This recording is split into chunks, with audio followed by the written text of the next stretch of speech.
Menurut Human Rights Watch, Indonesia memiliki setidaknya 110 tahanan politik yang berada di 16 penjara di seluruh Indonesia.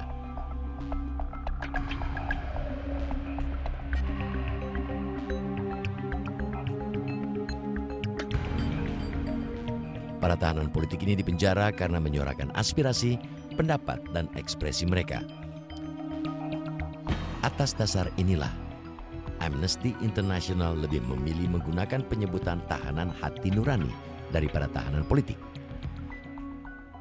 Philip Karma adalah salah satu tahanan hati nurani yang mendapat hukuman penjara 15 tahun karena berorasi dan unjuk rasa damai.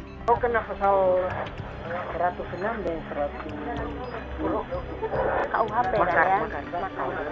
Pidana melawan negara. Pidananya melawan negara. Nah, ini kan produk yang dipakai oleh Belanda untuk mencegah Indonesia merdeka waktu itu. Jadi produk hukum ini kan di tahun-tahun berapa? 18 berapa? Ya masih zaman bahwa kita saja belum lahir. Mungkin orang tua kita juga belum lahir, undang-undang ini sudah ada. Nah, di era yang sudah modern ini, yang serba canggih, masih diterapkan undang-undang yang bunyinya cocok di zaman penjajahan tahun 16-an, 17, abad 16, 17, 18. Unjuk rasa atau demonstrasi di Indonesia memang sering berubah wujud menjadi ajang bentrok atau keributan antara demonstran dengan polisi. Namun penggunaan pasal-pasal mengenai makar sering diterapkan pada para aktivis politik yang menyuarakan mengenai hak asasi manusia yang sangat mendasar, yaitu kebebasan.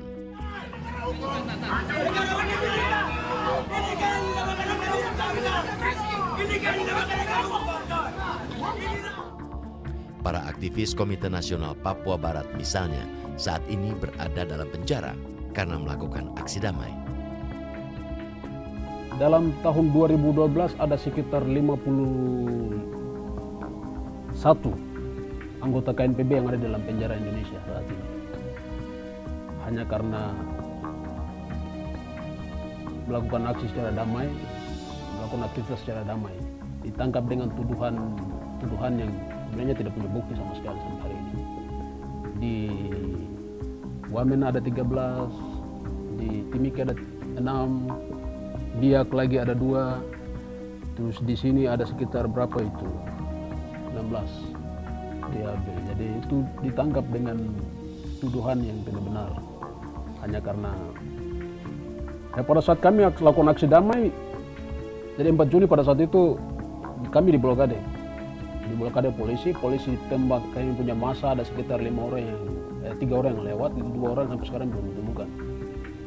Lalu teman-teman yang lain ditangkap tanpa alasan, padahal rakyat mau lakukan long march dengan damai seperti biasa, lalu polisi dengan kekuatan TNI Polri kemudian mereka turun dan mereka memblokade, mereka menembak yang lain.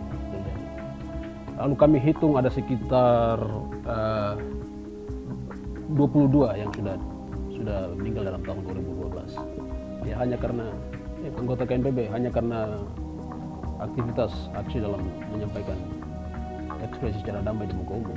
Terakhir kemarin kami punya anggota Hubertus Mabel di Wamena dibunuh langsung oleh polisi. Ditikam ininya dari sini.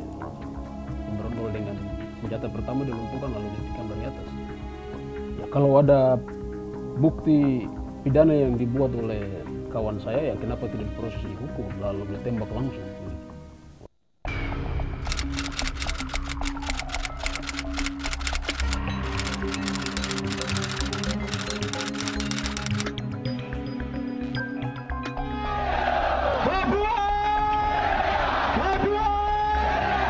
Semua pelaku kejahatan di atas tanah Papua adalah Polda Papua.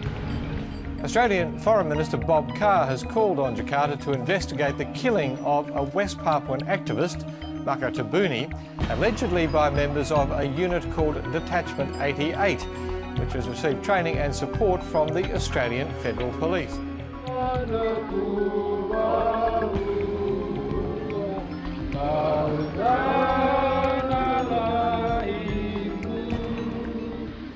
Kondisi di Papua memang kita butuh intervensi. Pelanggaran HAM sudah terjadi di mana-mana, pembunuhan terjadi dilakukan oleh Indonesia tanpa proses hukum hari ini, jalan terus. Itu jadi atas nama demokrasi bebas menyampaikan ekspresi, orang Papua akan melakukan perjuangan. Dan perjuangan itu legal dan dilindungi oleh hukum Indonesia, bahkan hukum internasional hari ini. Orang bebas menyampaikan, masa tulis buku dilarang, bikin ibadah kami kemarin dilarang, lalu orang aksi dilarang, semua dilarang. Wah, tanah ini milik siapa begitu? Ini kan aneh di Republik ini begitu. Lalu kalau di Jawa tidak dilarang, FBI melakukan kekerasan tidak dilarang. Tapi kalau di Papua, KNPB dan kawan-kawan melakukan aksi dilarang. Ibadah saja dilarang.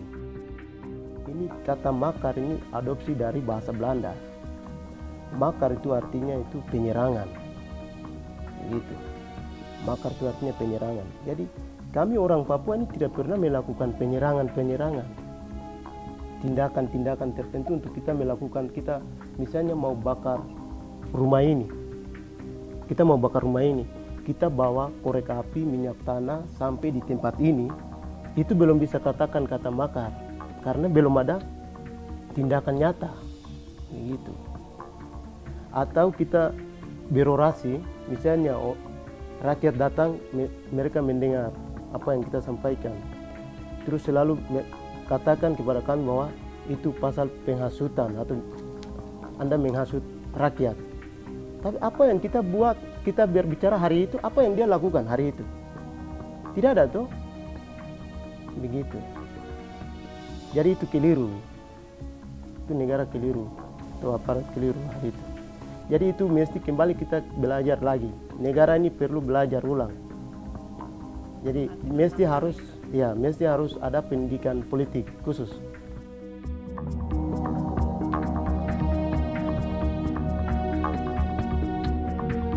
Apabila seorang tahanan atau napi merasa bahwa sesuatu yang dituduhkan pada dirinya tidak benar, kami di sana kami sudah memiliki di beberapa lembaga pemasyarakatan itu semacam pos bantuan hukum. Jadi kami bekerja sama dengan sejumlah kawan-kawan dari Fakultas Hukum dan juga LBH yang akan menangani keluhan-keluhan hukum yang akan diajukan oleh para narapidana atau tahanan.